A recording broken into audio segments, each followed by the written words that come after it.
Good morning, everybody. It is the last day of June, and tomorrow we're into July. This year is truly crazy. And today I have the opportunity to introduce you to another dear colleague, fellow superintendent on our Sheffield district, the Reverend Joanne Siddall. Jo is someone I've known for quite a few years. She and someone else I introduced you to a few months back now, Darren Middleton, were two students at the Urban Theology Unit training for the ministry, and I had the privilege of having them for about a year, I think it was, on placement with me. And so we used to have crazy times on a Monday morning going through all sorts of lessons about ministry and theology and things, and it was great fun. And since then, Joe's been a minister up in the Colne Valley area and near Huddersfield.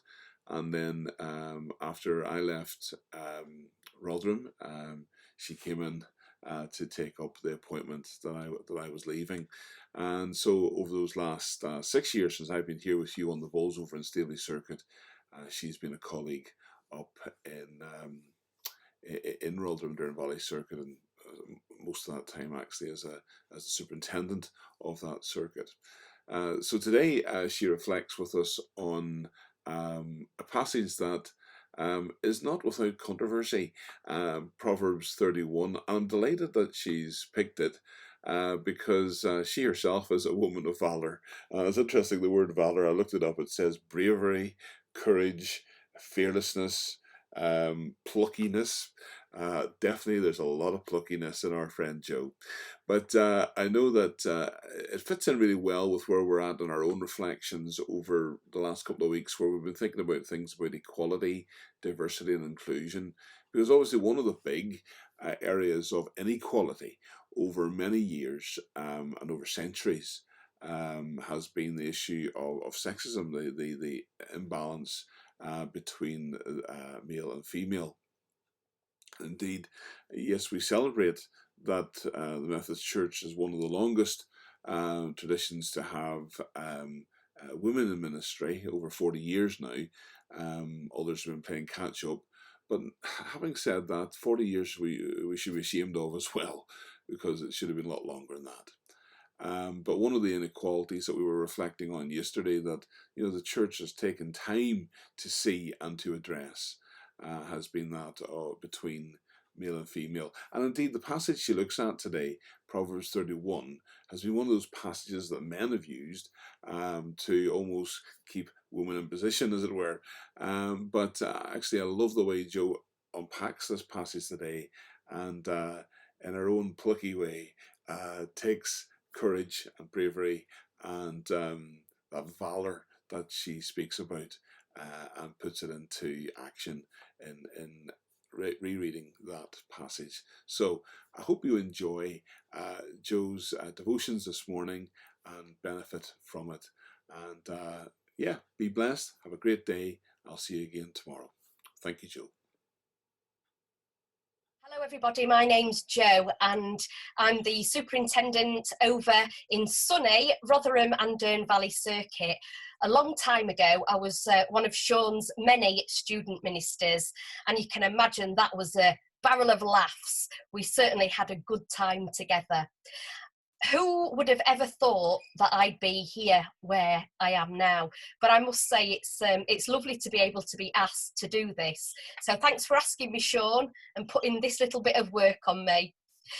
I hope you're going to enjoy this short video. In Rotherham and Down Valley, we're still doing a lot of learning when it comes to putting videos together. So I understand Sean's going to do all the editing, so the pressure is off me.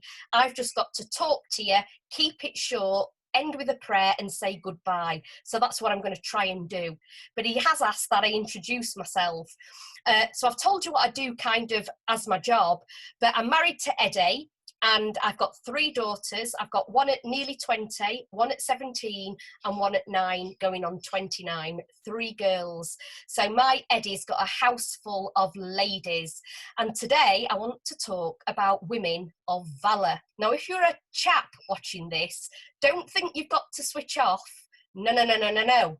We're looking at Proverbs 31 from a different angle. So I hope you're going to enjoy it. I've also got birds. I keep parrots, and I was so tempted to have a parrot on my shoulder, but I thought it would take you away from Proverbs 31, and who would want that? We must concentrate on our scriptures. So let's try, shall we?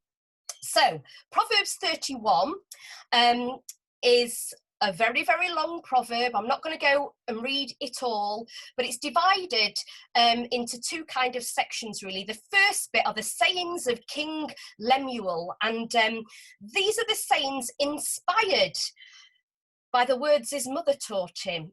And he talks and talks and talks until he gets to verse 10, and it's called Epilogue, the wife of noble character. I'm just going to give you some edited highlights of this. Remember, it's a poem and not a to-do or a to-be list. So a wife of noble character. Who can find? She's worth far more than rubies. Her husband has full confidence in her and lacks nothing of value. She brings him good, not harm, all the days of her life. She selects wool and flax and works with eager hands. She is like the merchant ships, bringing her food from afar. She gets up while it's still night.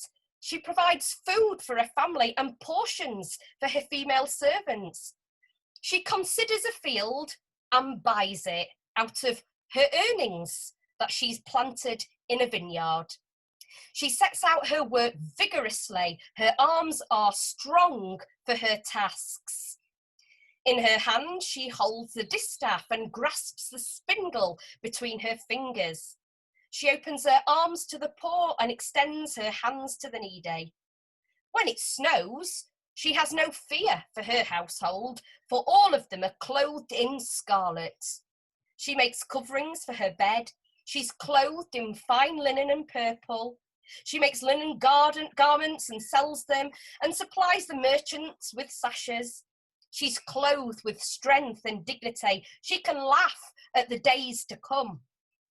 She watches over the affairs of her household and does not eat the bread of idleness. Her children arise and call her blessed. Mine have never done that. Her husband also, he praises her. He says, many women do noble things, but you surpass them all. Now I know my husband Eddie loves me, but he's never said that. Charm is deceptive, beauty is fleeting, but a woman who feels the Lord is to be praised.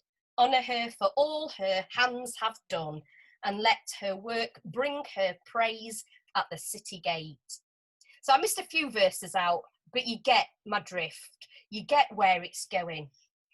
So let's just look at it in a little bit more detail. And I'm not going to go into a lot of detail. There's so much you can get out of this proverb, which I've already mentioned is a poem, not a to-do list. So it's a collection of poems, is Proverbs. It's the wisdom literature.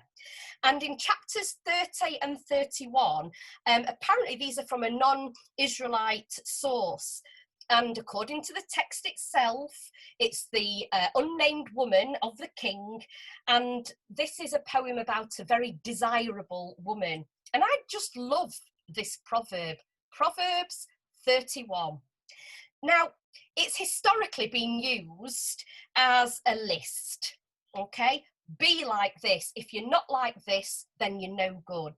It's the ideal woman list, apparently, but it's not.